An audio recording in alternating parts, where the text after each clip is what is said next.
the boss. Let the show begin. Bang it out. I'd like to call the meeting to order, please. If you would all stand for the Pledge of Allegiance. Watch it, watch it. Whoa. I got caught up too.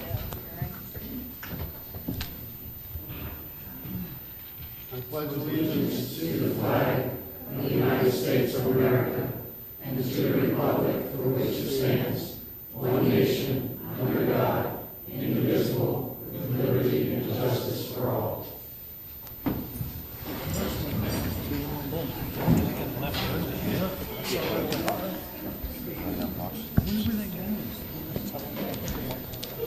All right, good evening, everyone. First item on the agenda is approval of the agenda. Do I have a motion for approval? Make a motion to approve it. I'll second. All in favor? Aye. All right, the motion is approved. So, new business for tonight is application P-261, a review of a preliminary land development plan for the creation of a single-family villa townhouse district in the mixed-use plan community of Silverwoods. This application is submitted by Becker Morgan Group, Inc., on behalf of the property owner developer Robert Thornton, Silverstock, as a revision to application P-261 for property identified on the Silverwoods record plan as Commercial District Parcel A, CTM 134-16.00-194-00. Multifamily Parcel B, CTM 134-16.00-951.00, and a portion of Mixed-Use District Parcel C, CTM number 134-16.00-45. Silverwoods is zoned as a mixed-use planned community, MTXP, and located along Beaver Dam Road. All right. So we have a large group here tonight, and I would just ask that we will get to all of you, those of you that want to speak as the evening goes on. I'd just like, the size that we have here, I'd like to read the rules of orders for the meeting. Each person addressing the town council or any town commission shall identify himself, herself by name and place of residence for the record, and shall address all remarks to the town council, town commission as a body, and not to any member thereof. Each person shall limit their remarks to the matter under discussion, shall be permitted to speak only one time on any topic, and shall be limited to 3 minutes. A written statement in lieu of or in addition to verbal comments is permissible. No one other than a member of the town council commission is permitted to enter discussions without approval of the mayor or presiding officer. No members of the public are permitted to ask questions of any speaker while they are addressing the town council or commission or of a town council member / commissioner without permission from the presiding officer. All persons attending in person or participating electronically in a town council commission meeting should conduct themselves in orderly fashion. All shall follow the directions of the mayor presiding officer. No disruptive behavior is permitted, and electronic devices shall be silent. Okay, and with that, if you have a cell phone, please turn it off so we don't get interruptions as well. All right, with that being said, this is a preliminary hearing on the mixed Silverwoods. I'm going to turn it over at this point to Ken Semino, who will give us a review of the Kersher Group's findings of the preliminary plan. This is a review of the Silverwoods Villa District, the revised mixed-use plan community master plan preliminary plan review, Sussex County Tax Map ID 134-16.00-951.00. Outlined below are the preliminary plan review comments based on the review of the plan dated April 18th, 2022 by the Chief Engineer James H. Lover of the Kircher Group, a Mott McDonald company. Generally, number one, provide a copy of the proposed documents pertaining to the establishment and maintenance of the homeowners association as well as its bylaws, fee schedule and ability to assess for the upkeep and maintenance of the common elements. Two, place a note on the plan stating that all the paths within the residential portions of the MXPC will be required to be completed prior to the release of the performance guarantee for the Villa District. Three, ensure that the plan includes all the information required for a preliminary development plan as outlined in section 140-103-E. 4, the plan set should include a sheet depicting the reconfiguration of the parcel lines. This should include the area surrounding the clubhouse. 5, revise the site data column to only include use category terms specific to the code. The term villa does not appear in the code, and when incorporated into the site data, it creates confusion. The existing 111 residential units should be referred to as single-family units. The proposed 161 residential units in the Villa District should be referred to as townhouse units. 6, include the maximum allowable lot coverage in the site data column. Since the MXPC ordinance only specified the lot coverage for the single-family units, the maximum lot coverage for the townhouses reverts to the code requirement for R3 zoning, which is 55%.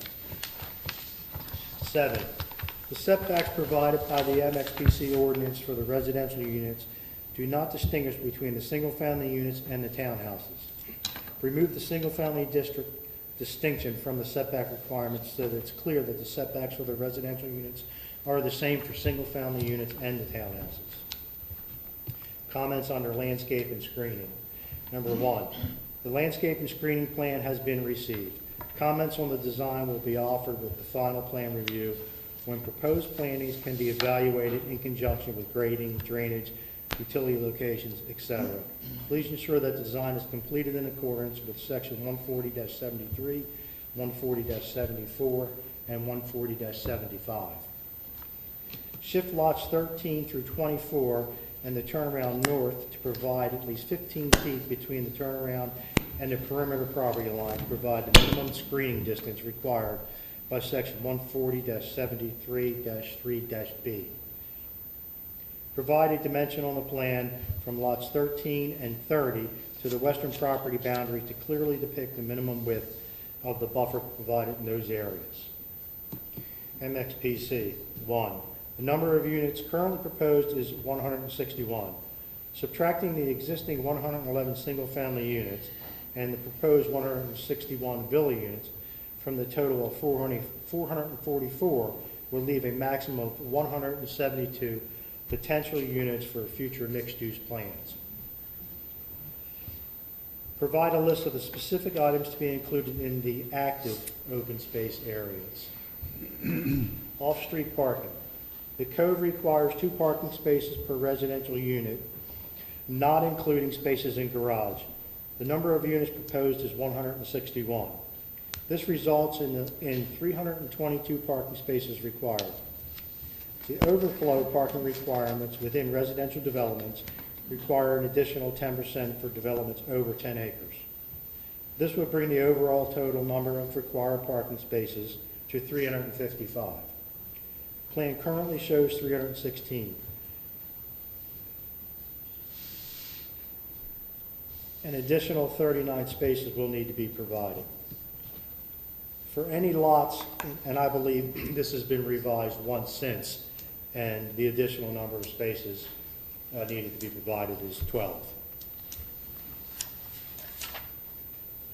For any lots that do not include 2 parking spaces within the lot, provide a note on the plan stating an additional space will be signed as reserved for each of those lots within the overflow parking areas. The code does not contain a maximum distance from the lot being served to a reserved or off-street parking space, off-lot parking space. However, please ensure that the off-lot spaces are sufficiently distributed throughout the subdivision to provide a reasonable distance from each lot to its reserved off-lot space. Dimensional regulations. Provide the proposed square footage of each unit on the plan. Environmental protection.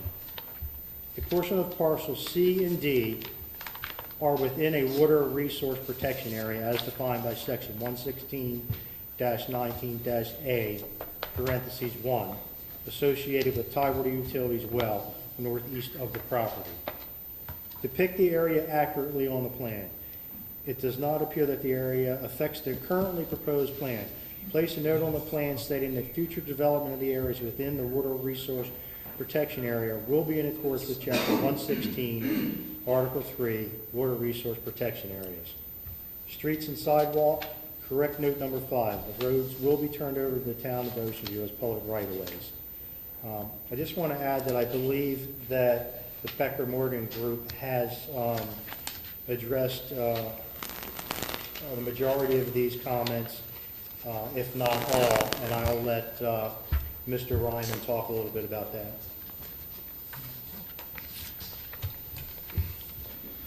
Good evening. Just give me 1 second. Mr. Ryman, is this the only easel you have? And the second question is, do you have duplicate copies of each board or just No, one? just the one. Okay. Just the one.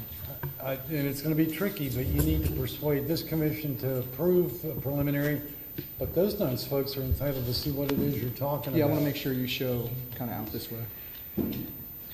Nobody said it would be easy. We're doing the best we can with, this is better. It's a dance floor, so you dance. Chad, if we can start with that first board, please. So good evening, members of the Planning Commission. My name is Mike Ryman with Becker Morgan Group. For the record, my address is 309 South Governors Avenue, Dover. Can't see. This way. Just kind of so both can see. There we go. It's 309 South Governors Avenue, Dover, Delaware. And I have with me Mr. Bob Thornton, who's the owner of the property, a 29-year resident of the town of Ocean View. I have also with me Mr. Chad Carter, who's our landscape architect, land planner with Becker Morgan Group, David Jock with Beazer, Seth Thompson, our legal counsel, and also Miles Loring Thomas with Beazer is here somewhere in the back. So I appreciate the opportunity to come back before you tonight. As you recall, we were here a couple of months ago presenting the concept plan where we received a lot of good feedback on the plan, and we've attempted to work that into our project. For the record, I'm going to go through the history of the project again. I know some of the members of the Planning Commission obviously heard that, but for the benefit of those who maybe weren't here at the last hearing, I want to go through that again, and obviously for the record. The Silver Woods project has been around quite some time. This project actually started in 2011 when the property was annexed into the town of Ocean View under the MXPC zoning district. MXPC zoning district is a mixed-use planning district. The idea behind that district is that it contains, is that me doing that with the noise? I don't know. Okay. I don't know what I'm touching, but try not to touch anything. Is that what it is? Ah. Thank you. But the idea behind the MXPC zoning district is that it's a mixed use district where you would have a mixture of housing types, some commercial, some residential, as a part of a master plan community. The MXPC zoning district allows on this project up to 459 residential units per the code. But you have to have 25% to 50% of the property has to be a commercial district. When this project was first annexed in, you could see the areas in blue. It's not the iWatch. You can see the areas in blue, which are shown as the commercial at that time.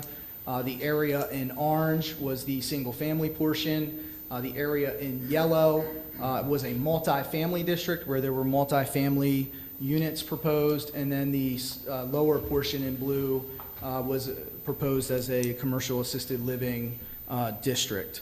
The minimum single-family has to be 25%, and the minimum open space has to be 40%. Those are kind of the guiding principles of the MXPC zoning district. If you could flip to the next board.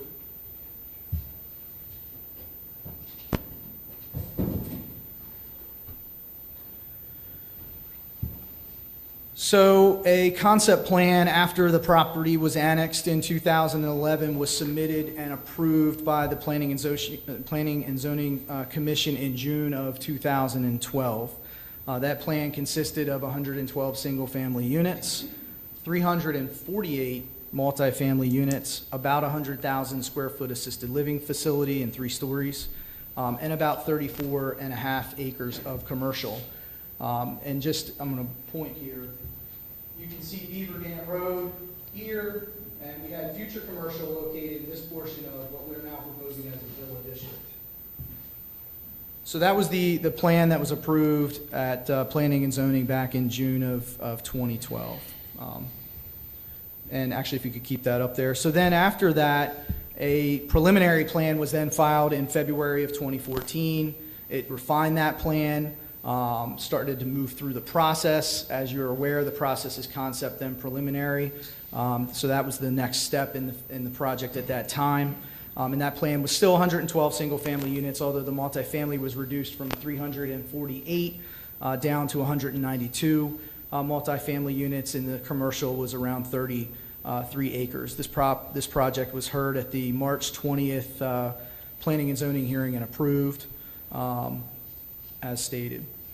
So from that point, the project actually progressed, and the single-family portion was recorded in December of 2014 to reflect the 111 single-family lots, which are shown here. And they're currently constructed. The multifamily is about 9.8 acres, and the commercial is about 33. So moving forward, if you could put the next one up.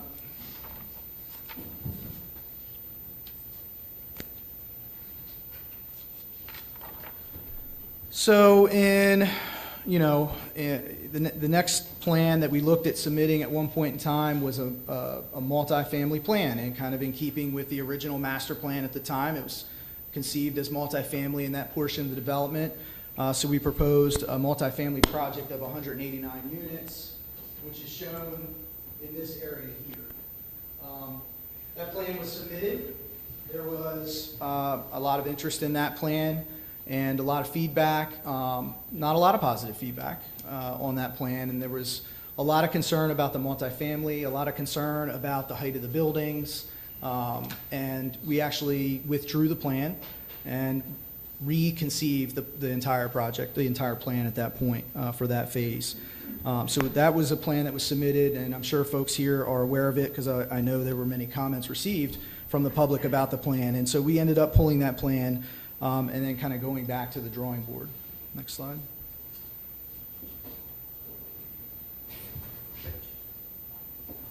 This is a cheap version of PowerPoint. So, then we kind of got back together and said, well, how about let's scale it back. Multifamily isn't something the community seems to be interested in for this parcel.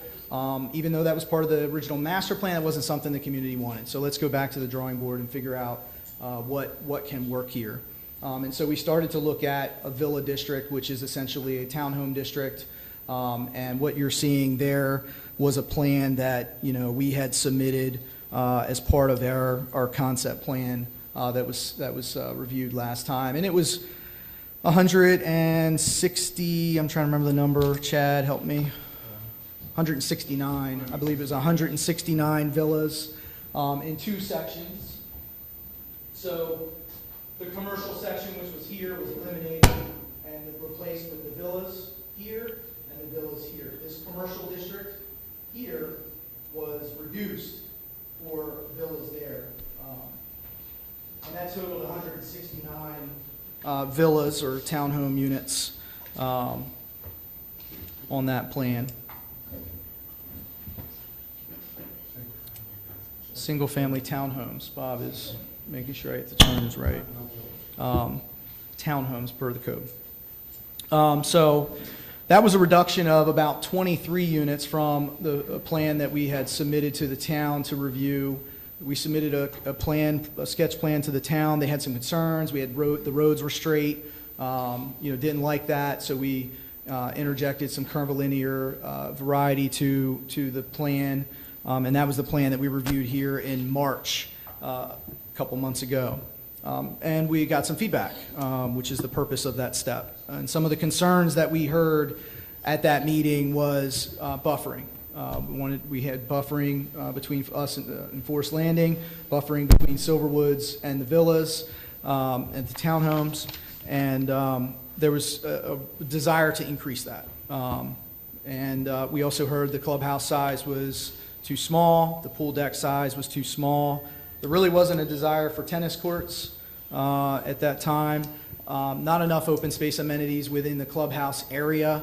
There were some concerns about drainage of the common ditch that is between Silverwoods and Forest Landing, and just an overall assurance that the amenities and improvements will be completed with the project. So those were the concerns raised. So since then, next board, we again refined the plan.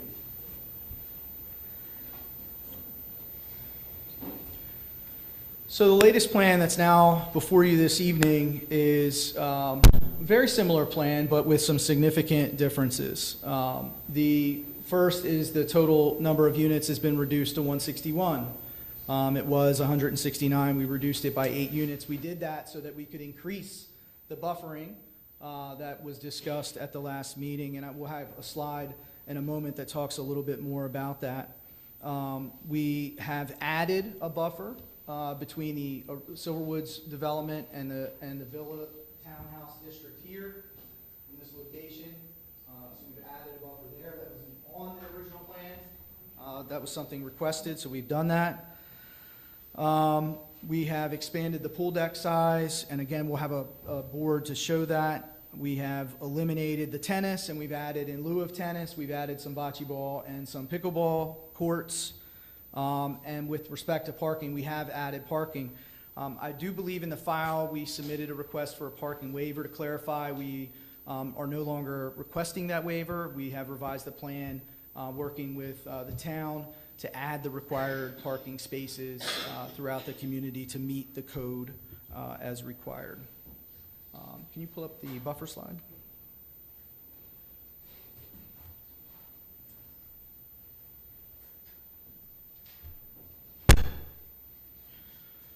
So buffers, this is just a zoomed in, just to orient everybody. Forest Landing here, our common property line there. You can see these are the lots of the villas. What you see in the light green are the lots. You can point for me while I talk so I make sure the microphone catches me. So the last plan that you all reviewed and saw had a buffer of 20 feet from the rear property line to the common property line of Forest Landing. So that area was 20 feet. We have increased that from 40 to 60 feet. So if you, starting at the left, Chad, if you can point, 60 feet on that end, and as you move across, it's about 72 in the middle, about 84 there at that point, and then 40 at the narrowest point right there. And then it increases to about 52 on that end. Now again, that is from our property line to the property line of the lot that the townhome would sit on. That's not the building. That's not the townhome building. I believe from building to building, Chad, what do we end up being? Yeah, so on the tightest here, we are 108 feet from the property line. This average is about 66 feet, down to 72 feet down here. And then all the way on this corner where would be the tightest would be 80 feet from the property line. And there's a 25-foot rear setback on the lot, so 20 foot. So that adds an additional 20 foot to the buildings themselves. We've also increased the buffers in this area. Here, there was a question, I think last time, about a ditch. There is a ditch there. That ditch actually is right on the property line. a majority of the ditch is on the Forest Landing side. There's a little bit of ditch on the Silverwood side. In no way are we proposing to impact that ditch. The ditch is going to stay, it's drainage. Our engineered plans will respect that drainage. The town's engineers will review all that, along with the Sussex Conservation District, who reviews all grading and drainage. Under state law, we can't increase drainage to that point, and we have to maintain the drainage pattern that exists there. So we have no intention of affecting that ditch. We have moved the villa townhome lots off of that property line, away from that ditch, to respect that drainage. Go ahead and put up the amenity slide.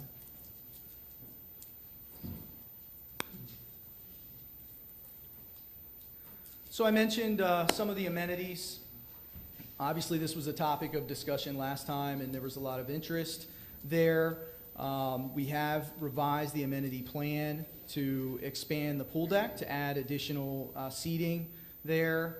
And if you recall, there was a tennis court to the left of the clubhouse in that location. That has been eliminated in lieu of some outdoor pavilion space that can be used for gathering. We've added some bocce courts there, as well as some pickleball. We've pushed the amenity space a little bit further to the, I'll call it plan north, towards the stormwater there, so that we could increase the space around the clubhouse. That was something that was requested, was to increase that space around the clubhouse for the project. So that will be part of this project. Next, you want to go show the elevations. We showed these elevations last time. You know, these are what the townhomes would look like.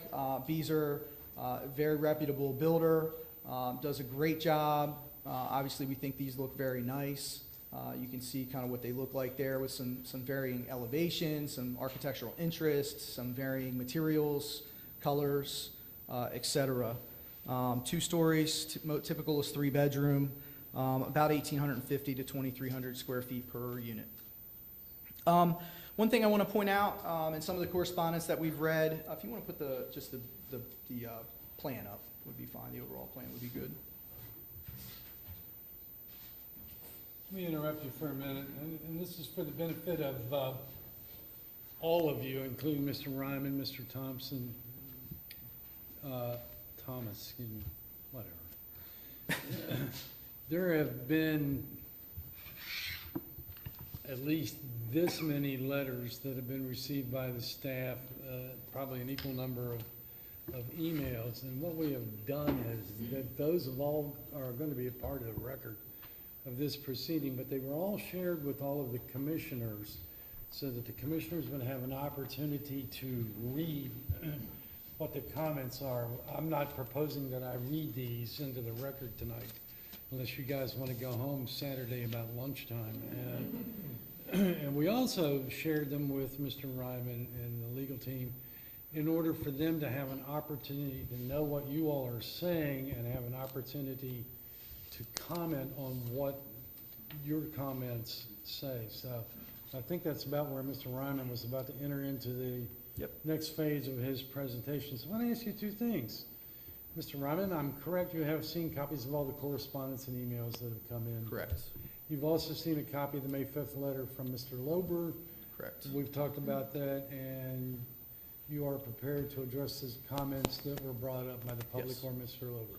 Yes, sir. Have at it. So there were some questions about traffic in some of the correspondence. So this project, traffic, it goes back. Obviously, there's a lot of history here. When this project was being annexed in and going through the original development process, it was coinciding with, at the same time, the Route 26 bypass was happening.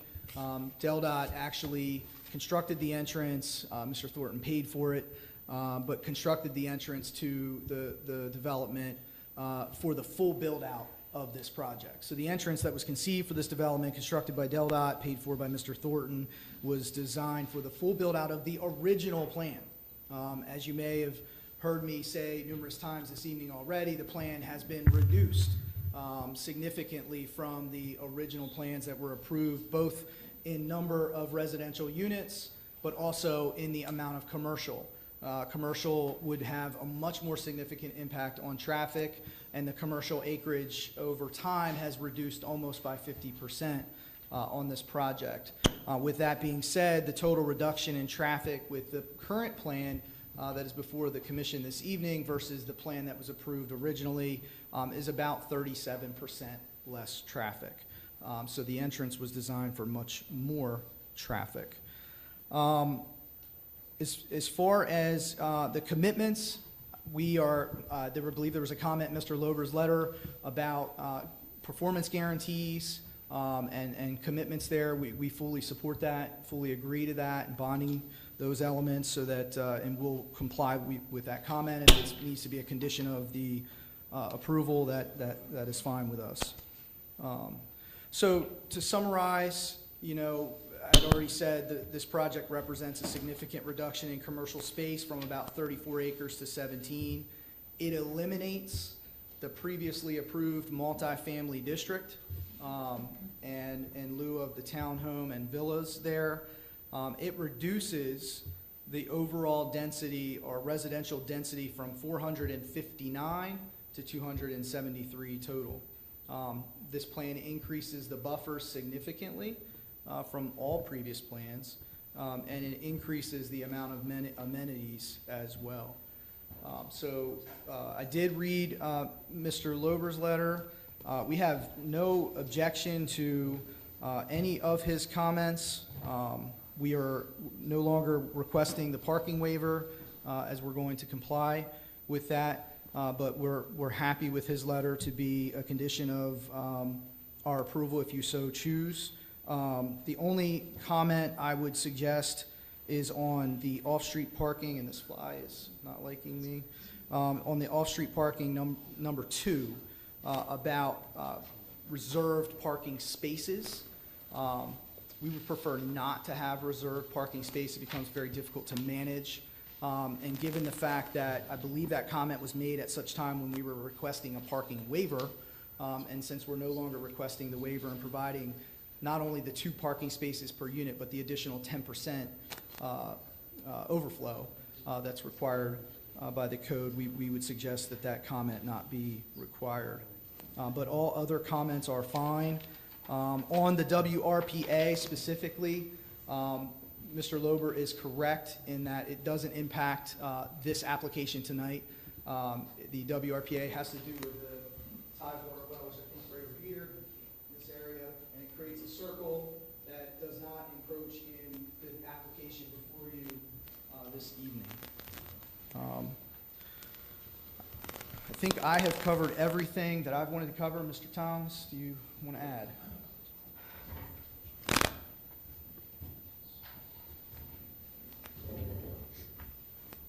I think one issue that came up last time Seth Thompson, Parkowski, Gergen, Swayze, Rehoboth Beach. One issue that came up at the concept plan that Mr. Ryman didn't touch on was the restriction in terms of lease length. We forwarded to your solicitor a copy of the proposed restrictive covenants that would really take what's existing for the community and apply it to this property. That's our proposal. Those covenants include the ability to set rules and regulations with respect to the length for leases. So we think that's a good way to address that that issue. And I'm happy to answer any legal questions if the commission has any now or afterward. But as Mr. Ryman said, in terms of conditions on tonight's hopeful approval, preliminary approval, we're absolutely fine with Mr. Lober's letter. Thank you. With that, we're ready for any questions. I have a question. You mentioned bonding the amenities which will actually be the property of the HOA or COA or whatever. Is that your intent, is to have that bond with the homeowners association? Let you tackle that one.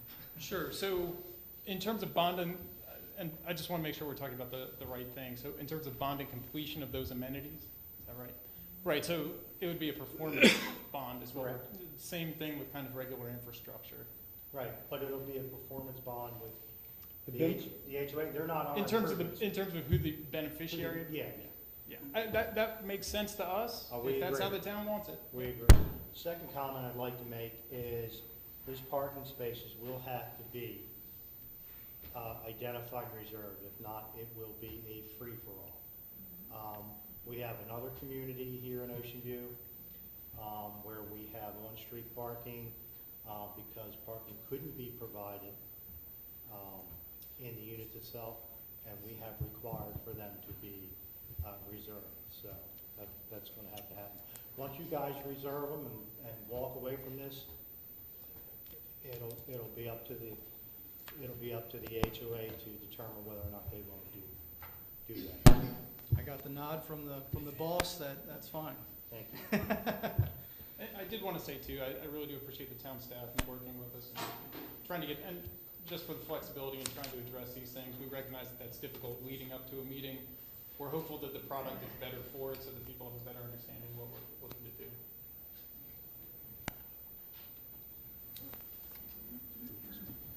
I have a question on the bonding. Does this apply to both phase 1 and phase 2?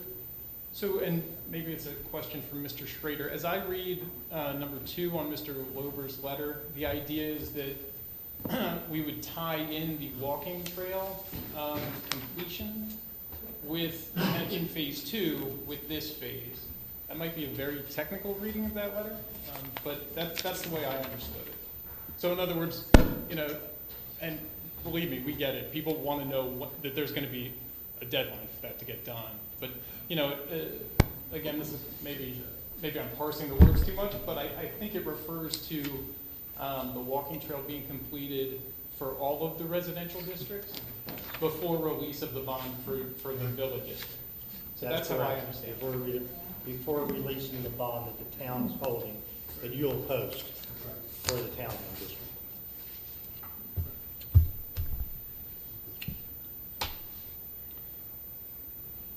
Are there walking trails on the first phase that are on a plan? There's walking trails from the original single-family phase, yeah. They're on the original plans. They're not on this plan because this plan focuses on just the townhomes. But I think what the requirement in Mr. Lober's letter is that would also be covered.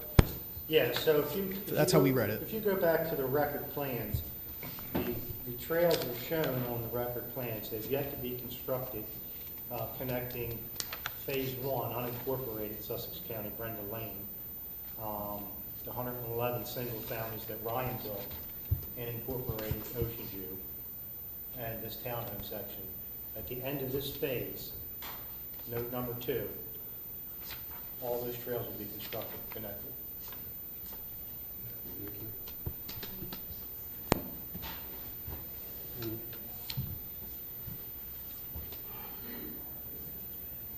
Would you go back over the buffers, Yeah. going from 20 to, I think you said from a minimum? Kind of varies, but 40 to 60-ish.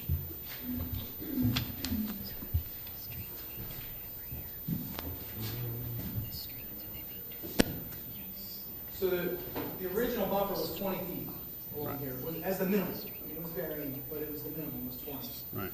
We've increased, and it was roughly right here. We've increased that to 40, and then it also increases in other areas, 52, 40 feet, 73, 60. And that's from the common property line to the back of the parcel, and then it's another 20 feet into the lot before you hit the building restriction line. So you add 20 feet to that before you even get to a structure. At the end of the day, the closest building ends up being from this building to this building. The closest it would be is 106 feet. So a third. So is that existing buffer as it is now? Is that a tree buffer as it stands right now? There's existing trees, so the goal would be to leave the existing trees, not, Right, but is Plant there any it. additional plantings to that buffer? right now we're showing the existing landscaping there. I mean, we're happy to work with the town if they want additional landscaping in I'm that just worried about a location. thin part in the buffer, there's some trees missing and. Yeah, fill it in, Yeah. yep. There'll That would be be a fine. landscaping plan that they'll be Right. required to submit at some point. Now, the other section that comes down, yes. Now, that backs up to existing homes that are back there. Yeah, this is the aerial on here is a little older. I don't know if we have one that shows those. This is where the ditch is. It's roughly Uh-huh. here. Right.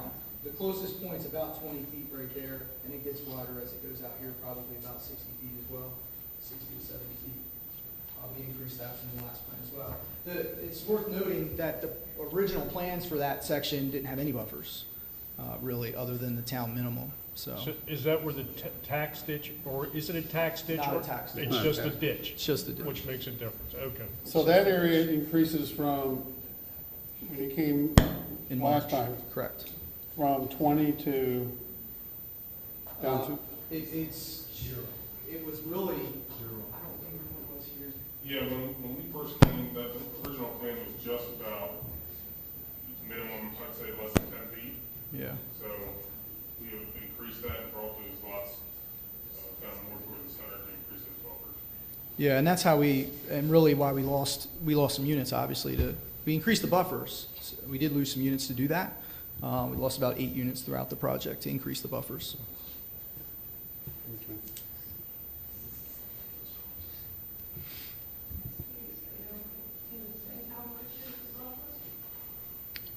I'm sorry, ma'am, you, hang on, you'll get a chance. Anybody want to address the amenities? Any questions you might have from members? I have any questions? The same comments that you see in a lot of the letters is that, it seems that for the number of units that are there and proposed and so forth, that the pool and the clubhouse seem to stand out in the community as being way undersized compared to what I see elsewhere. And I would agree with Ken. What I hear loud and clear is that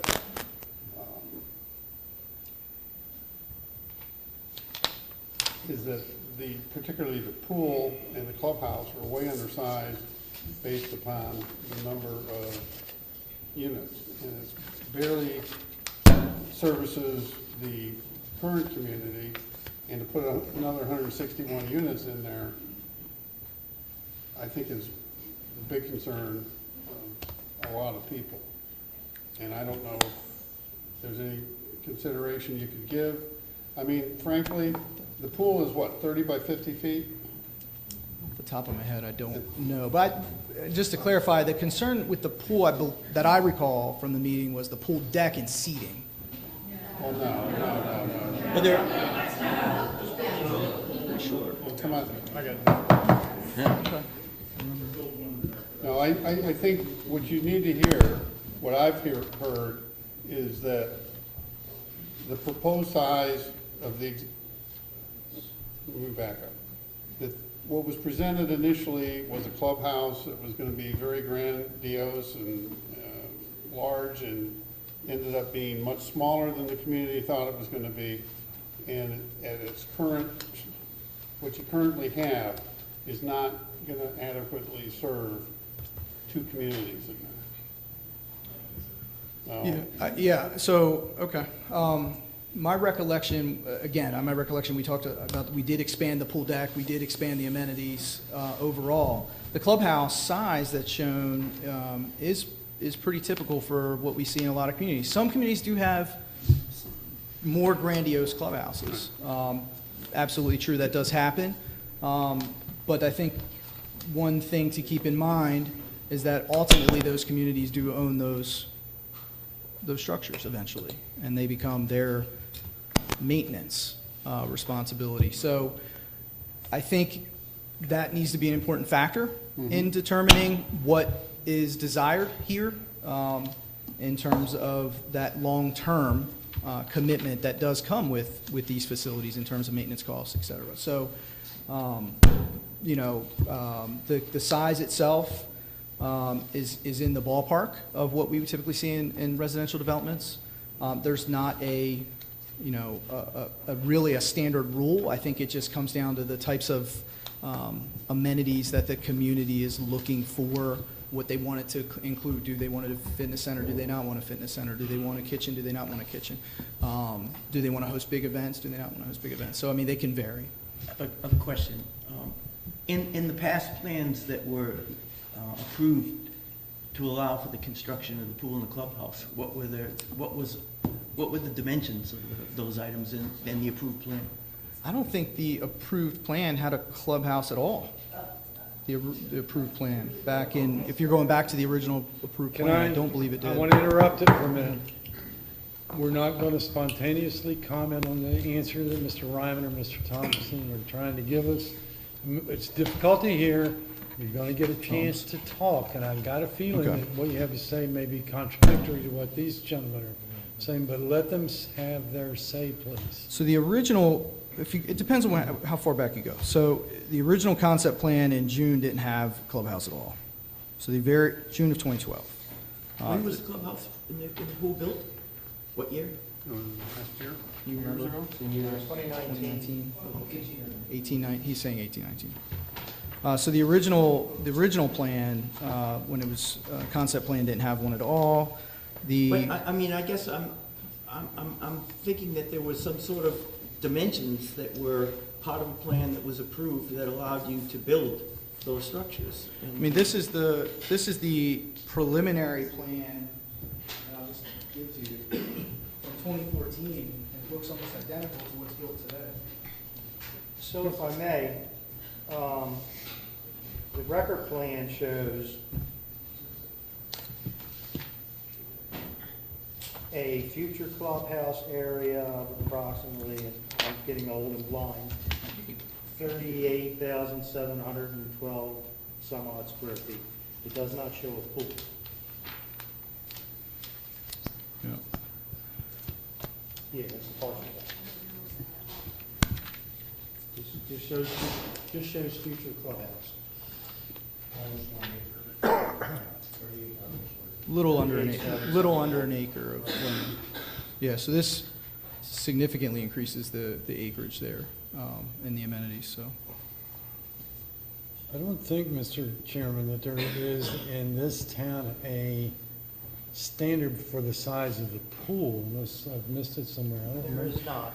It's so that you don't have something that says for every 100 people, you have to have 100 square feet of pool or anything like that. And I think, Mr. Chairman, you live in a fairly large subdivision, right, a project? Right. How many people live out there and how many pools do they have? Well, in Bear Trap, we have 3 pools. We have 700 homes. A bit more than 161, but 3 pools is probably pretty nice. Right? Mr. Chair, if I may, from a legal perspective, the way I read your code, your open space and recreational requirements are really kind of one big thing, and then people are left to kind of pick what specific amenities within that they want. So there isn't this kind of set requirement where you need to have a clubhouse, you know, X square feet based on, you know, Y homes. With that said, obviously we heard the comments from last time, and we appreciate that. And it is challenging when it comes to the recreational amenities, because it does become a maintenance obligation for the HOA. But it's one of those things too that can kind of be a moving target. I mean, if you told me 10 years ago that pickleball would be all the rage, I wouldn't have believed you, but that's just how it's been. So, but the comments understood. But I think Mr. Ryan was speaking kind of the rule of thumb, if you will, in terms of the area.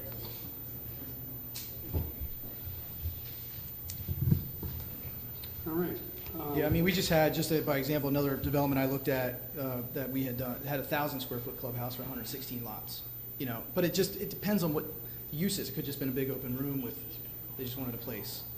You start to add fitness and all those things, and it changes. You say they, who is the they? It was a subdivision development, and it happened to be in Newcastle County. Right, but I'm yeah. hearing it like it was a choice of the homeowners to say, this is what we wanted from you. You're saying to get the. This was a developer for another project, yeah. Right. I'm So the trying to developer explain the decide- variation of, The developer decided what amenities. yeah, Right. sure.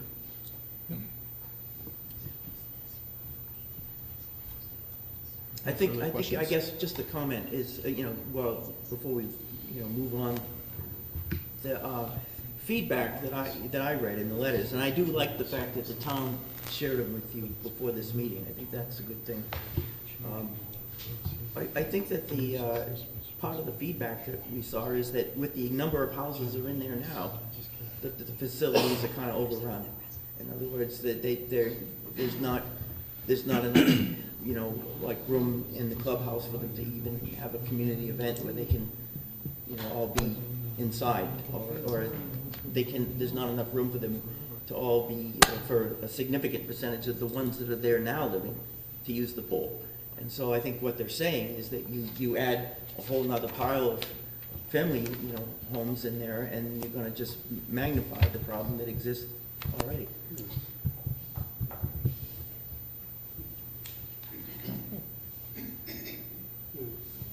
Well, I think you'll get some more feedback tonight before we're done, I'm sure. All right. Should we move on to? I think so. If you do, I do. Uh-huh. I say, Open I think it so, up? I think so, yeah, let's do it. All right. Oh, I'm sorry, I do have one other question. At the last preliminary, or the concept, the question was asked about in the villa, would they be short-term leases or one-year minimum leases? Right, And I believe you all said it would be a one-year minimum lease? So we were certainly open to that. We then looked in terms of how things were going to be structured, and really, if this community becomes part of the existing community, it's up to the community to set that rule. So they have that ability already, because the covenants that exist for the existing community are going to apply. Our proposal is they then apply to this community as well, this phase. So they can set it whatever minimum they choose. So your existing community does allow for short-term, the single-family homes now do allow for short-term rentals? I don't know what rule or regulation they've adopted No? for that purpose, but whatever they've adopted is going, or adopt in the future, is going to apply to this phase. Okay. All right, thank you. All right, well, you want to do it kind of like we did last time in sections? Yeah, let's find out if anybody here supports the application. Yeah. So anyone in the room that's in support of the application, you can step up if you wish to speak. All right, so why don't we start, do it the opposite. We'll start on this side. We're going to start here in the front, and we're going to work our way back. We would ask that you come up, give your name, your address, for the record. My name is Velna Niederhauser. I'm at 65 Luzerne Drive in Ocean View. I think it's a good thing about the buffers that's been increased in size, but our main concern is that clubhouse and pool. There is no way when we hold events, we're above fire code sometimes, they have to go outside. It's just not enough room, or the pool. And that's my feeling on it.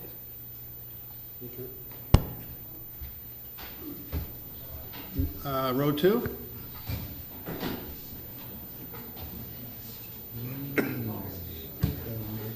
Laura Giorgiani, 7 Favada Place. A couple of things. They really added buffers along Forest Landing property, which is great, but I feel like Silverwoods is still getting shortchanged on the buffer. Granted, it's 20 feet now. There was never any discussion about the buffer north of Luzerne for the other added, it doesn't even show up on that. So there's never any discussion about that buffer tonight at all. And we do also have a swale that runs through that area, and the house closest to the clubhouse, that swale is about 25 feet wide from the property line north, so there won't be any trees there because there's 25 feet of swale. So I'm concerned about that. We recently had an arborist come in and do a survey, And a lot of the trees around the single-family homes area are dying or need to be cut down because they're dangerous and are gonna fall on homes because of the way that land was cleared. So I'm very concerned if all of this is existing trees, the way they cleared the land on our property, if they do the same thing, those trees won't survive. 4 or 5 years, those trees will be going, per what the arborist said. And I have that report if you'd like to see it. So the Luzerne buffer, the other buffer, and the clearing of land is all concerning as far as the buffers. As far as the clubhouse and pool, obvious that's an ongoing issue. I did talk to Forest Landing just to get a comparison. I know there's no set rules, but Forest Landing community right now is 360 homes. With these townhouses, we'll be at 301. Their pool is 5,400 square feet. Our pool is 1,750 square feet. It's 35 feet by 50 feet. Tremendous difference. Their pool deck is 18,500 feet. Our pool deck is 257 feet. 257 feet?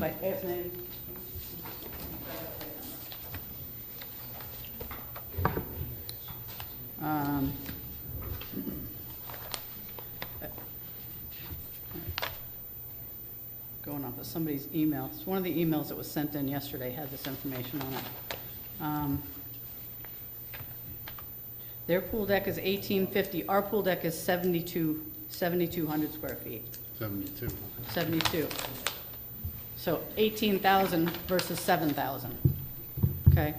And we did want to expand the pool deck from our community survey that we did, but we also wanted shade on the pool deck, not just more seating area, because not everybody wants to burn in the sun. The Forest Landing large clubhouse room is 1,200 square feet. Our main room where we have parties is 787 feet, and that includes tables and chairs that are in there. So it's not really big enough. The gym, Forest Landing's gym is 989 square feet. Our gym is 570 square feet. So there's for the similar sized communities, they're a little bit bigger. Our amenities, the clubhouse and pool, are way, way smaller. So just have that on the note. All the drawings, like the previous drawings said that the clubhouse was 3,200 square feet. The outside dimensions of our clubhouse as built for the as-built drawing are 2,582 square feet. The inside measurements of our clubhouse are 2,413 square feet. So it's a lot smaller than they said. And when we bought, we couldn't get in the clubhouse. It was built, but we couldn't go in it. We couldn't see how the layout was set up. Our governing documents said the clubhouse was supposed to be 3,500 to 4,000 square feet, and we got 2,400 square feet. That's in your governing document, you Our said? governing documents, the public offering statement says that it's, now there's a key word in there, is expected to be 3,500 to 4,000 square feet, but me as a buyer, I read that, and I expect that I will get a clubhouse that's 3,500 to 4,000 square feet. The lawyers will say, well, it was expected, he didn't have to do it. But that's our contract when we're reading it, when we sign on the line to buy the home. So that's another issue. And I'm probably running out of time if you started a timer, but the only other concern I have, I love some of the amenities that have been added. We kind of did want, I know somebody said earlier we didn't want tennis courts. We really wanted tennis courts with pickleball option on them. But overall, I'm concerned about the timeline of getting these amenities built. That won't be a priority. The priority is going to be to sell these townhomes and make money. I feel like some of this obligation should be met prior to building more. Thank you very much.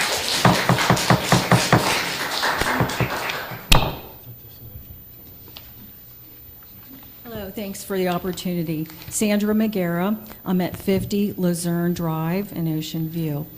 I, too, did not see our clubhouse when I was searching for a home because it was during COVID. So it was April of 2020, and I did decide to buy here by, I think it was May. My home was completed and I settled September of 2020, but I hadn't seen the clubhouse or the pool. COVID was still, and I was working in Maryland. I'm retired now from the United States Public Health Service, and that's a big concern of mine is public health. So I do think that what was addressed from the last meeting in March was the border for Forest Hill, but I didn't see all the buffers for Silver Woods, and that is concerning for me. I've had 2 trees taken down on my property since I settled on 2020. That was just done recently, and a large stump that I was always writing about that was flipped back over because all I could see was the roots. So I'm happy about that part. But the pool was always a concern. When I first went to the swimming pool, I was like, oh my goodness, this is such a small swimming pool. And now I'm involved with the activities and trying to, do fun things for everyone. And that the clubhouse is pretty small. I'm very concerned by adding 161 units. The zoning, the fire safety says 145 right in our clubhouse. So how can you add all those people, because there's 2 probably for each unit, into that small area. So thank you.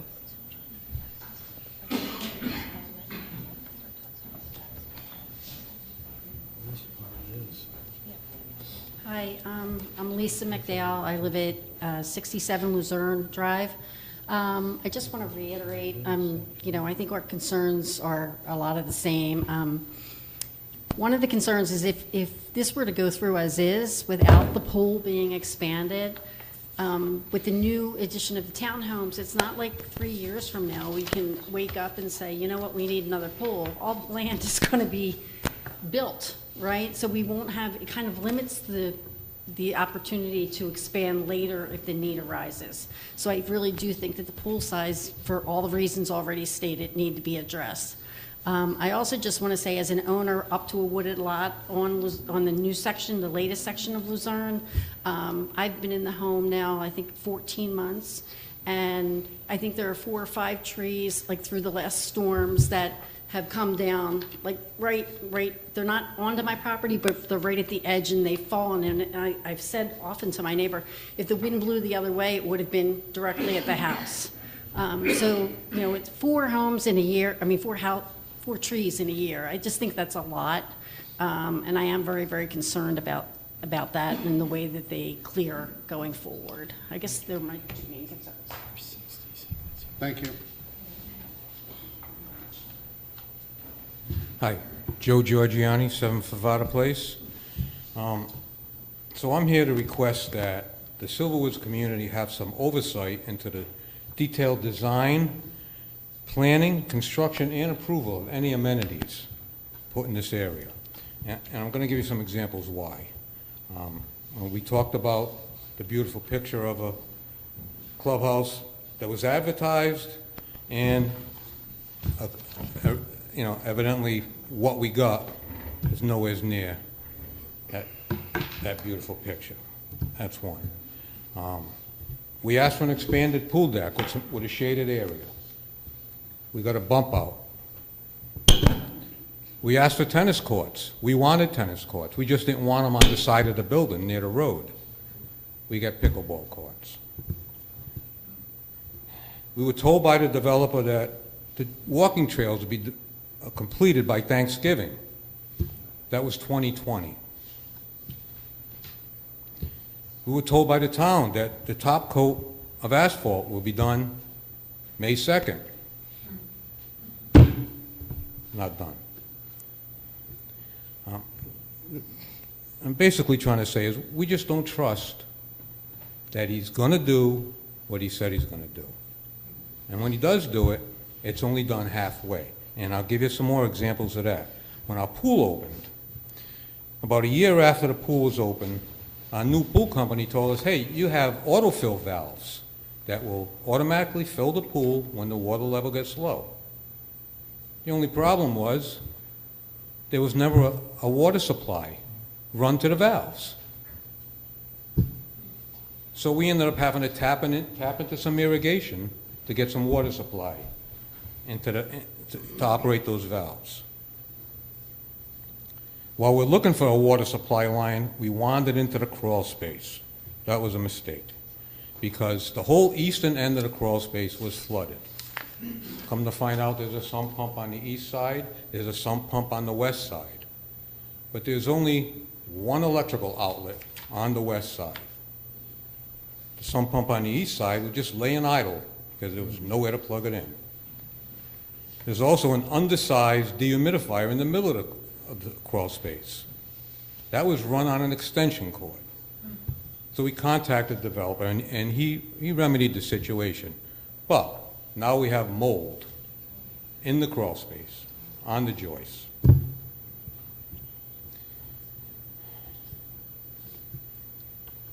We had to hire an electrician to reroute the wiring in the pump house, because all the displays, when you walked into the pump house, faced the back wall.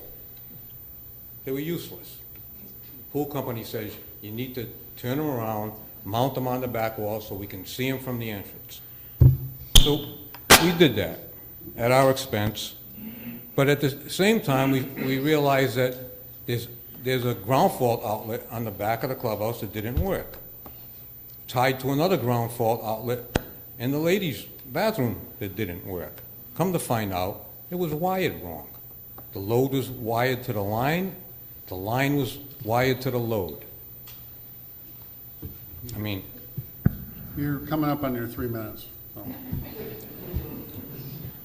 you know, I mean, was this inspected?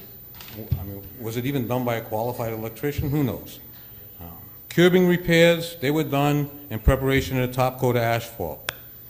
We were told the grassy areas that were destroyed would be repaired with soil and seed.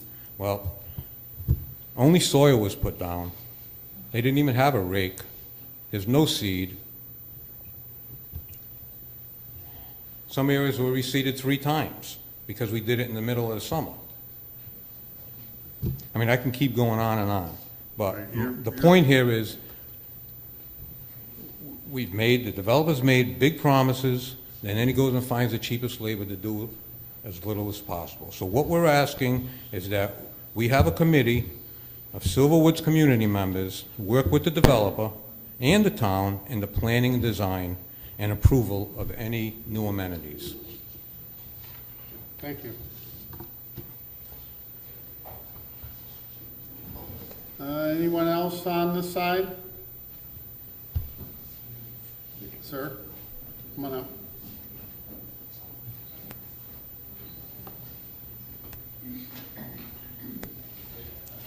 My name is Al D'Annunzio, and I live at 36481 Dog Lake Court. And thank you for coming out to the community. Appreciate it. My concern, along with the neighbors of mine on Dog Lake Court, is the buffer behind our homes. If he uses the same landscaper that he did at the top of our court, where it damages all the trees, and a lot of them are dead, still there, and still need to come down, and it's going to be an expense on us. But the big thing is the integrity of that ditch that's behind the home. Are you, I'd like to ask the gentleman here. You can't ask direct questions. Okay. My concern is. Put it on the record, and then my concern is the vegetation and trees that lead up from Silverwoods to that buffer. Are they taking all that down? Because their landscaper is a bulldozer. Mm-hmm. Thank you. Okay, thank you. There was a nice lady in a pink top. You sure? Good evening, everyone. My name is Greg Lockwood. I live at 37118 Fairway Drive, across the street, and I appreciate the proposal where there's more of a tree line buffer now across the street from where there was very little before. And I just had a clarification question. Is on page 1 of the 12-page PDF on the website, it says across from Fairway, it states that there's supposed to be a proposed recreational open space, but then on page 9, it states, and it was presented tonight, that there's going to be an existing vegetative buffer to remain. So I just wanted to clarify that it's going to be existing vegetative buffer and the proposed recreational open space is, I guess, withdrawn.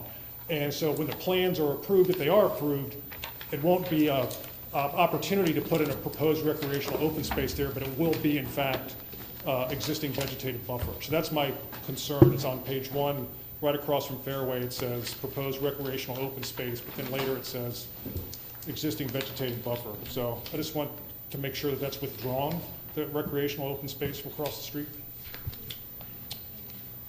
Well, we're gonna know in a minute when everybody's touched. I believe that there is a proposed walking trail through there. Okay. I didn't really hear the walking trail. To me, that could be a pickleball court. A proposed recreational open space could be, you know, something bigger than existing vegetative buffers. I just Yeah, wanted so to, there's going to, part of the, on the plan, there's a walking trail. but then there's not any but you understand my concern. I The understand. clarification, I just want to make sure that it's going to be the existing tree line buffer, and if there's a walking path behind the 100-foot setback or whatever that is, that's the walking trail. The buffer is going to be what he says Tree it's line. going to be, Okay, but there will be a walking path incorporated this side of the buffer. okay. Those trees don't go up to the back of those buildings. No, I understand. So the walking path, as I see it, might jump in here, as I see it on a plan, is going to be between the trees, And the homes. yes. Okay, but I was just clarifying that, because it says whatever proposed recreational open space can mean lots of things to lots of people. Yep, there's passive open space, there's Okay, active open space. all right. Thank you, I appreciate that. Okay, thank you.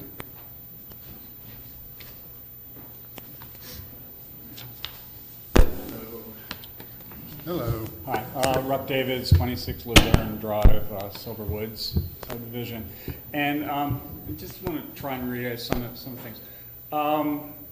And first of all, when they went through everything, it doesn't really affect me much, but I know some of my neighbors, some of the people across the street from me, nothing was said about the buffer zone between the houses that go down Luzerne. There's an area here that was concentrated on, there's another area setback where our houses come here, and then there's 36 units that come down. And I believe there is a concern about a buffer there, and that wasn't really addressed from what I could see in any of this presentation. Do you have a lot number or something that you can give us? Yeah, there's a second zone, it's numbers 127 through numbers 161. Are you in lot 1, 2, 3, 4? What lot? I'm in lot 54. You're in lot 54, thank you. So it'd be the ones across the street You're from across the me, street. the houses Yep. behind there. That's correct. That section, during any of this presentation, was not really addressed. It was everything at the top of the street. The other thing too, as we go through, the amenity area is nice. One of the main concerns too in doing that though, I walk my dog in that area that they're doing all that. When it rains, it only takes about an hour to wipe his paws off when we get home. So there would need to be something done with the drainage in that area. My main concern too, and it's already been addressed, is don't see what they write down, it's what they do. If you look at the original, and you might have seen it, if you come in and look, and it was on Mr. Thornton's billboard, when he came in, you could have seen it. It's when he was trying to sell the 8 additional lots there originally. The picture of the clubhouse, if you can imagine the Ocean View Beach Club clubhouse, that is what's pictured on the Silver Woods thing. That pool, that fence, that clubhouse, giant shaker shingles. I just want to mention to everyone, and this is not going to make me a popular individual, but in this meeting, but the town of Ocean View does not have a code requirement. for I pools and understand, clubhouses. but there is you drive in here and you come down and That you is go. a civil matter Yeah, okay. between you, the homeowners. I'm just saying, And our the main developer. concern is, okay, like I said, clubhouse almost this, and it gets to be We've that. heard that already. Okay. Like the solicitor said, it's not going to make it any more almost this. So, and it's just, our concern is what is said and what is done. And there needs to be, we're just requesting oversight from you all to Well, I make sure. think that the answer that came out during the earlier presentation by the attorney for the, and a brief conversation between him and Mr. Semino was that bonding, a performance bond that would define what the construction is or should look like, and it fails to do so, and it's not brought up to the standard, and there is a bond available to pay for the update. But my question to that, and then I'll retire, is basically what we've heard with the walking trails and everything is when everything's done. I mean, 10 people in the development have already died waiting for things to be done in that development. Thank you. Thank you. Thank you. Hold on. You would like to make a response? Well, just if the planning board allows, just clarify the one question.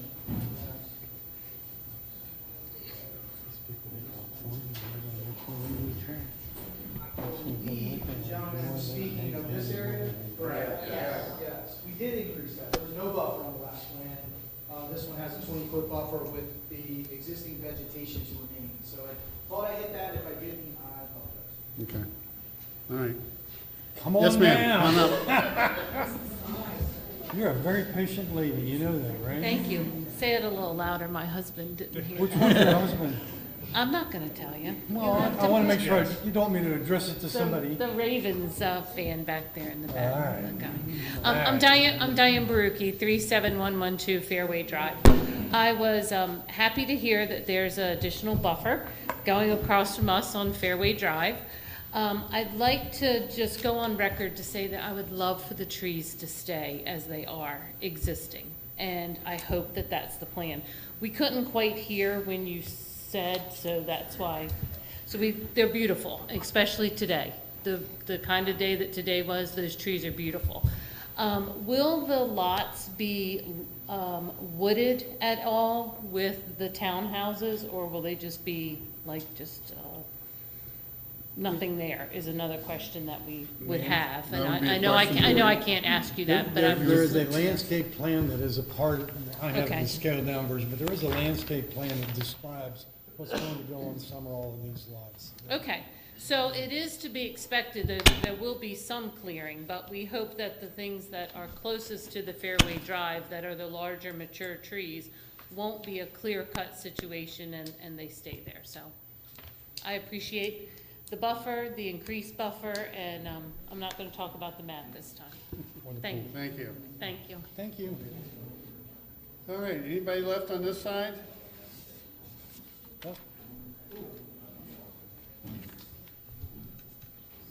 And we'd like to hear something new and different if you got Yeah, it. let's, Yeah.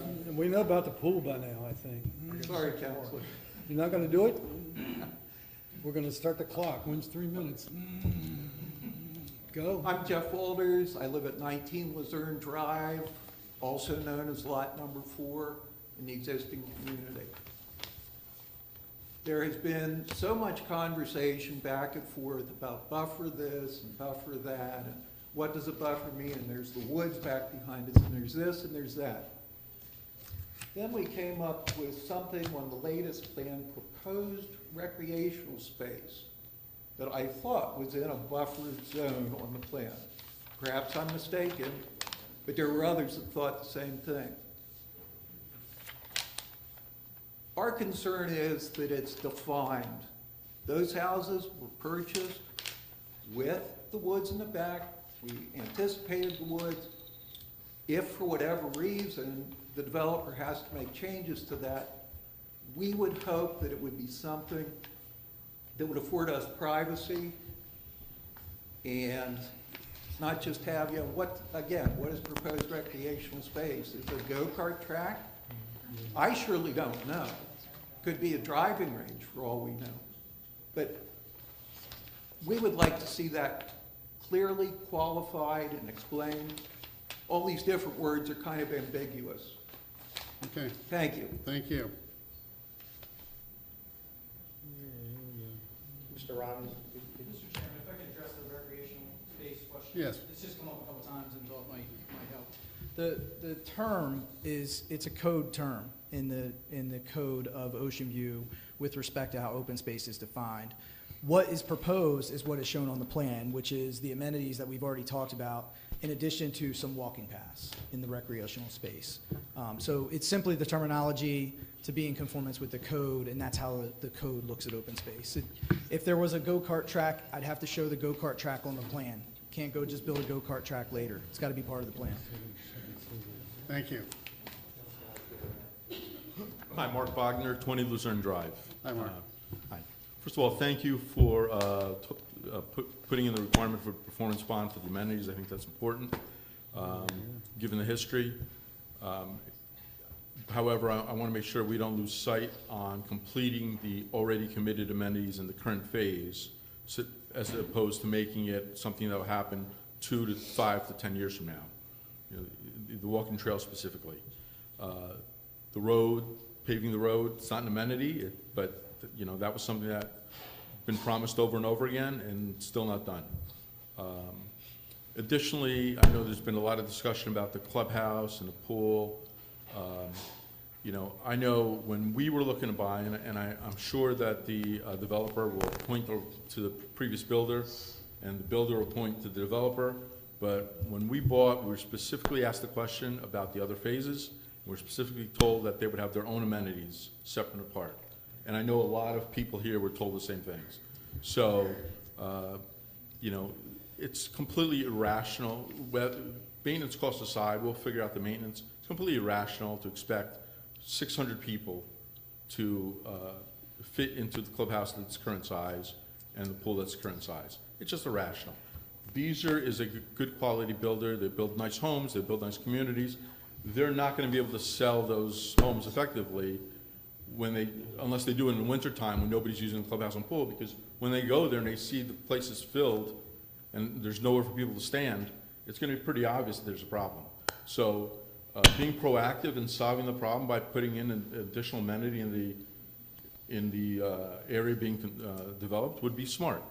It would be a good use of the plan, and it would be a good way to maximize the sale value of those properties. You know, that's really what I want to say. Thank you. Okay, thank you.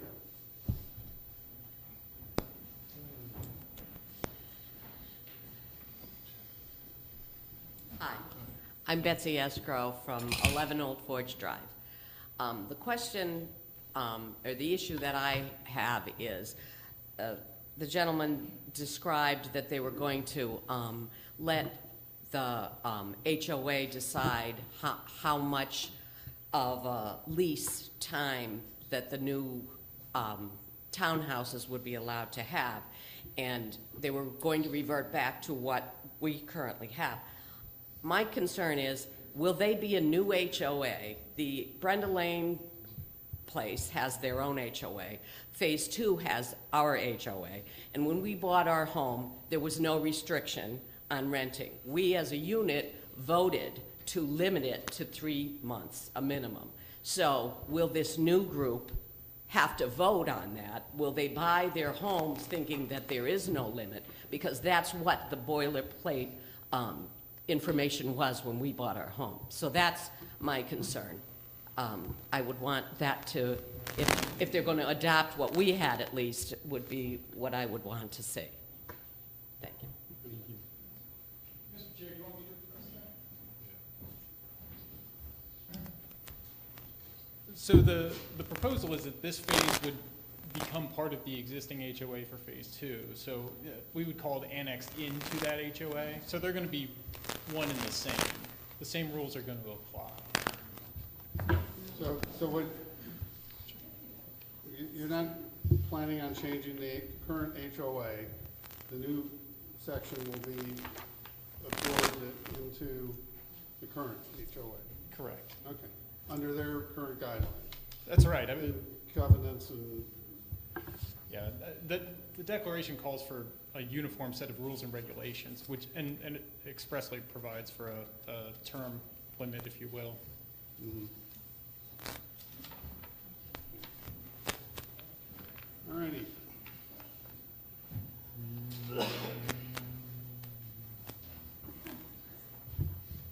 Wayne Bogovich, 3 Favada Place in Silver Woods.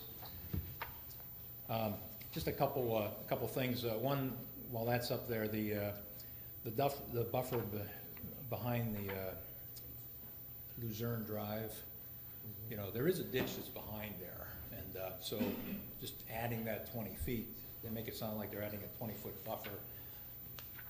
Maybe they add at least that beyond the ditch is what they should do. Just a suggestion. On the clubhouse, you know, we've seen 2 sets of drawings that say that the clubhouse is 3,200 square feet, which we said at the last meeting it wasn't, and we've said again. So hopefully they don't misrepresent that to you in the future, that it's of the size that it is.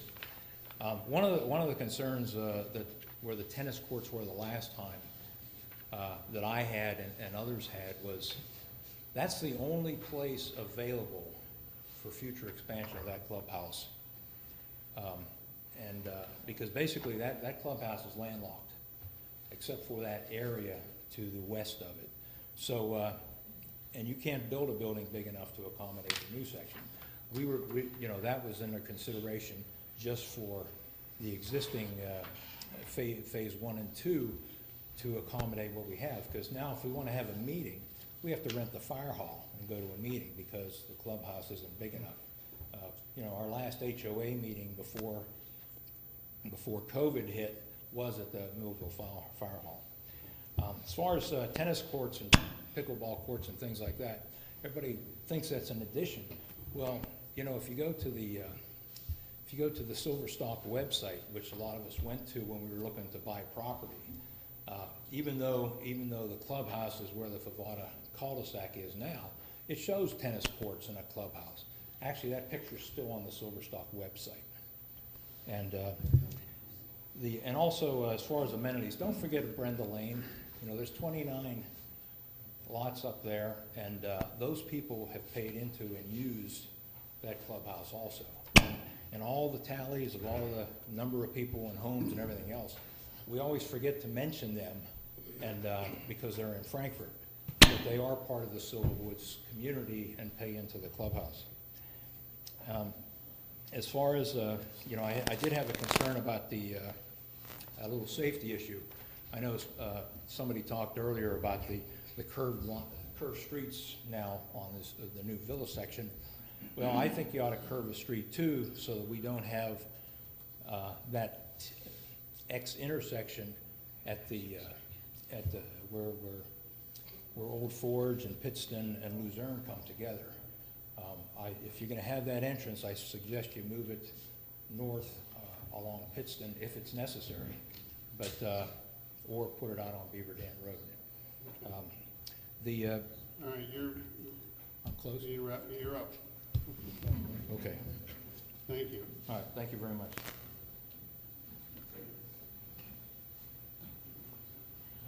All righty. We'll start here on the left side. I don't think the front row has any comments at this point, do they? All right.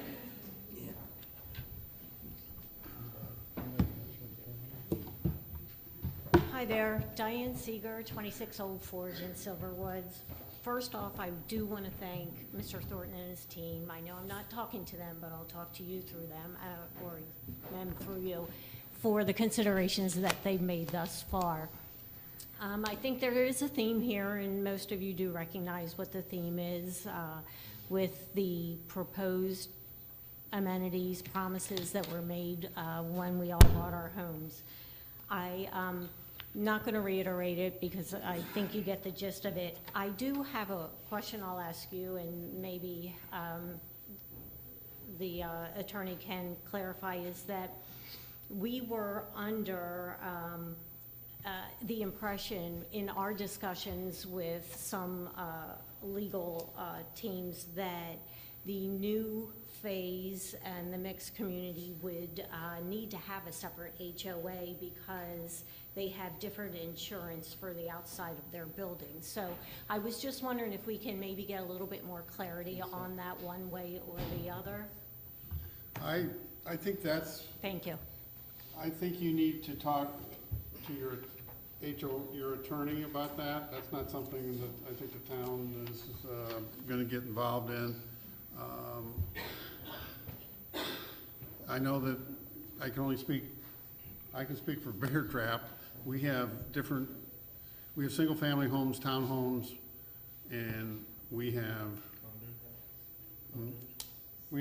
two HOAs. We have the common HOA, and then we have a condo HOA. So, but that's the way it was set up initially when they started the community. You know, now you're into questions that you really need to talk to your attorney about. You got, Joe, you got any No, I was just saying, I have both condo and single-family homes, and they all fall under the same HOA, so. It and depends. one's insured, right. It depends on which development it is. Right. All right. My name is John Lance. I live at 36488 Dog Lake Court in Forest Landing. I won't repeat the things that other people have already said. One thing, on page 9 of the landscaping plan, along the Dog Lake Court edge of Forest Landing, there's no mention where it says existing vegetation will remain. I know they've said that, you know, it will be in a buffer and stuff like that, but there's nothing on page 9 that shows. It says it along Fairway, but it doesn't say it along Dog Lake. If it is supposed to be there, great. That's fine. The other thing, because the buffer is still small along Dog Lake, I mean, it's better than what it was, the narrowest point, I believe on the plan, shows 35 feet. If the existing trees are left, that's great. But on his landscaping plan, it shows no trees being planted along the back of the townhouses that border Dog Lake. Since the border is only 35 feet, I think he should be required to plant additional trees along that edge, since we're only talking about 35 feet at the skinniest spot. You know, if all the trees are left, that's good, but in addition, he should be planting more trees along the edge, along Dog Lake, since it's such a narrow strip of trees. So that's my 2 comments. Thank you very much. All right, thank you. And thank you for visiting Forest Lane. Yeah. Would you like to respond to that? No, I wanted to add, you know, our intent is to try to keep as many of the existing trees as possible. Supplementing them with additional landscaping is fine, and we'll work with the town to progress the landscape plan. The landscape plan is required as part of the final. I believe the town commented that they would reserve their comments on that plan as part of the process. So we're happy to do it. That's fine. Okay. All right, anyone else? Oh, be careful. Hi, my name's Karen Lackey. I live on Old Forge Drive, Silverwoods, 20 Old Forge. I just wanted to say that I thought when this is all approved, given approval to be built, if the amenities could be done first as a show of good faith and a better ability for those villas, or whatever they're called, to be sold. And I think that would make everybody happy if it was done at the beginning. Has to be done anyway, so if that was done first and our phase would be paved, I think everybody would be happier. And I was also wondering, it looked like the villas had 1 parking space. Is that? They have 2. It didn't look like 2. I'm sorry? I can address that. Okay, we'll address that. Okay. Go ahead. Yeah, it's a combination. All of the end units have 2. Some of the interiors have 2. It's a mix of 1s and 2s, which is why we have some of the additional on-street parking as well to meet the total parking requirement.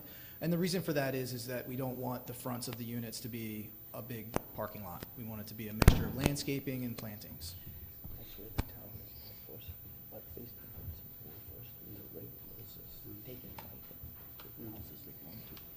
All right, anyone else? All right. Did we lose our council? Okay. All righty, well, we appreciate everyone's input tonight. I know I've been listening, I think my fellow members up here have too as well. Dennis, I guess at this point, He stepped away, if you would. what's that? Dennis stepped away, he'll be back. Yeah. But I would like to remind the Planning and Zoning Commission, much like in other communities where we have residents that are in unincorporated Sussex County and others are in the municipal boundaries of Ocean View. We're here to represent the tax-paying citizens of Ocean View. While I do feel for the plight of the people on Brenda Lane, the other thing again is I want to remind you folks that we do not have any codes that govern pools, pool houses, amenities, etc. I would suggest that if you so choose to approve this plan, I would approve it with conditions. You will what? I would approve it with conditions if you so choose to approve this plan. Mm-hmm. Okay. All right. Any other comments from, anybody want to make a motion?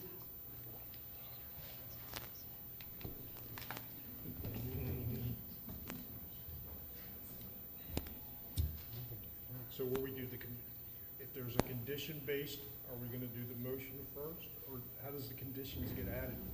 Well, you make it a part of it would be a part of the motion itself, so it would be,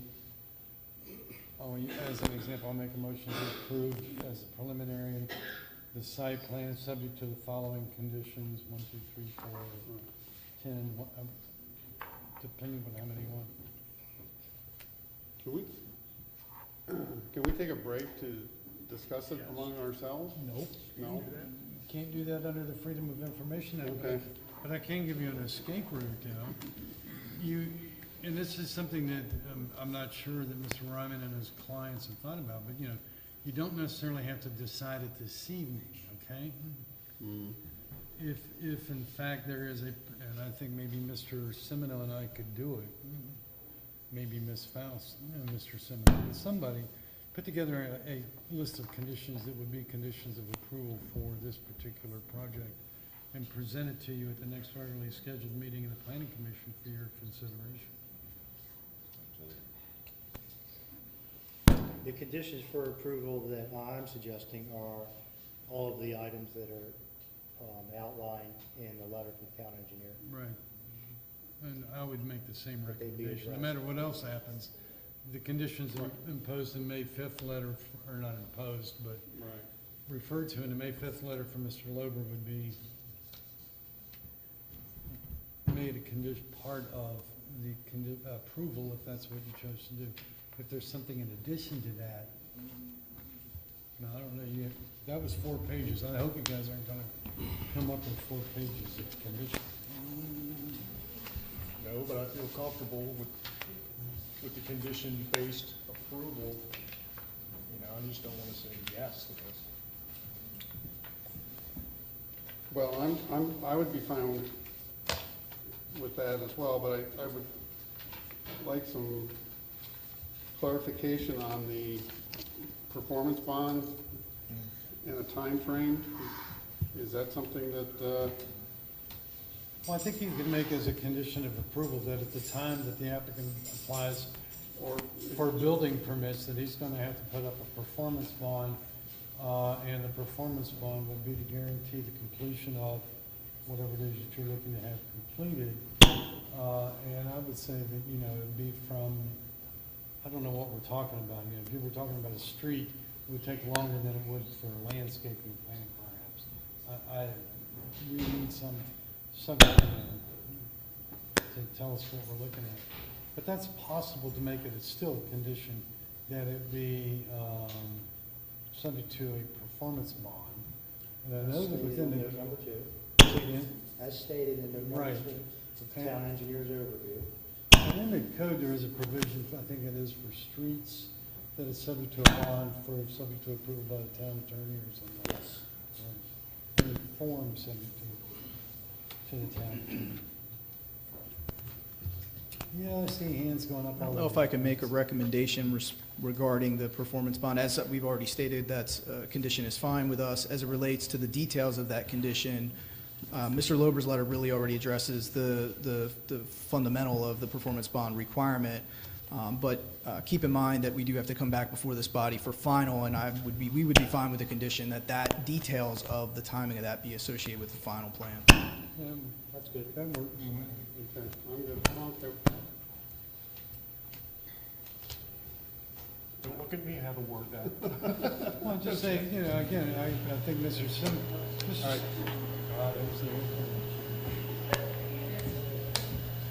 You know, there's paper towels in there, right? And I can't tell you how many times some of us have been to meetings and we know exactly what happened. I think Mr. Lober's, if you accept Mr. Lober's letter of May 5th as the conditions which address the topic of having bonds, that's probably good enough for the time being to have that in there. We can come back and backfill the detail of those bonds as we begin to generate topics that need to be bonded, and setting the time limits for the completion of performances. Okay. All right. Great. You want, can I make a motion? I'm trying to put it together. I can make a motion, Mr. Chairman, can Well, typically, we like to see somebody else do it. I'm sure Mr. Timinski can do it. I can do it. Watch So him as a strain. condition of Mr. Loper's letter of May 5th, right? And the conditions of that letter, I make a motion that we accept. So it's I? approve the preliminary site plan. Approve the Yeah, preliminary yeah. plan. Approve a preliminary site plan subject to the conditions set out in Mr. Lober's letter of May 5th. Is that what you meant to say? Yeah, that's exactly what I meant to say. Well put, Joe. All right. I knew Do I I have a could read second? your mind. And what do you want for supper? All right. Well, I'll second it. Okay. All right. So I guess we probably need to take a roll call on this one, I would say, for the record. Mark, you vote yea or nay? Yay. Yea? Ken? Nay. Nay? Joe? I got, yes. That's a yes. Yay. Okay, and I'll vote yea. So, Ms. Schwartz, the motion carried 3-1. That's correct. With Mr. Sigvartson voting no. All right. So I believe there are no other items on the agenda. Can I have a motion that we adjourn? I motion to adjourn. Second. All in favor? Aye. All right, thank you. I'm not going to